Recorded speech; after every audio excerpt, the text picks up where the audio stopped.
name's Chris Lingard. I'm the countryside manager for Torbay Coast and Countryside Trust, and we manage about 1,700 acres of land across Torbay, including Hope's Nose. So basically we're responsible for managing our land for the benefit of wildlife and for people, basically, and making sure the sites are looked after, they're cared for, and they're open for people to enjoy, for recreation, and also for the various important habitats that we have across the bay. Basically the issues we have at Hope's Nose are predominantly antisocial behaviour, and this has been going on ever since I started working for the Trust about 10 years ago. But in recent years it's got considerably worse, particularly in the last 3 to 4 years. The issues being basically people coming down and using the site as a rubbish dump, leaving lots of litter, coming down in large groups, and basically intimidating other members of the public who wish to use the site safely and enjoy it. And it's got to the point where it's just not sustainable. It needs to have some action done to basically prevent this sort of behaviour happening.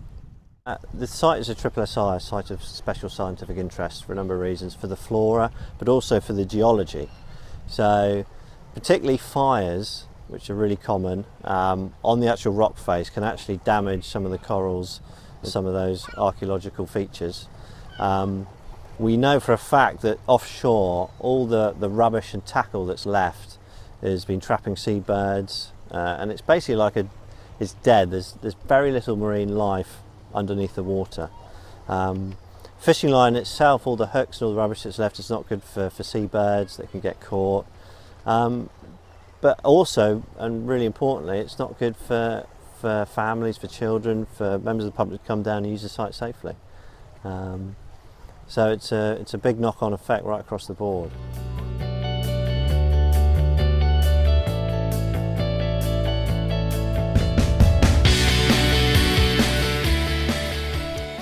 We've received many complaints over the years from members of the public and from partner agencies who've highlighted the extensive littering problem at Hope's Nose, which is a very important site for many reasons, one of which being a designation as the UNESCO Global Geopark status that we enjoy.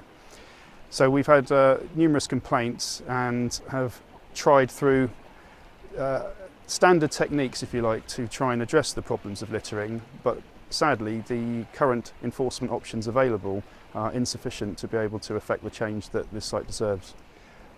Having looked at the problems extensively and the way in which the site is used, we have worked with our partner agencies and indeed angling clubs, members of the public, to come up with some proposals to form the basis of a public space protection order.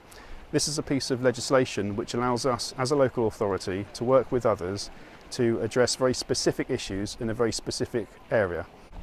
We've gone to great efforts to design a series of conditions that best address the problems as have been evidenced, but also leave Hope's Nose open for the enjoyment of the vast majority who come down and use this site responsibly and safely. There are signs at the entrance to Hope's Nose which have the conditions which everybody is expected to adhere to. Failure to comply with any of the conditions could mean a on-the-spot fixed penalty notice of up to £80 or prosecution at court. Hope's Nose is a beautiful place, and the aim of this action is to ensure that it stays a safe and enjoyable place for everyone and for many years to come.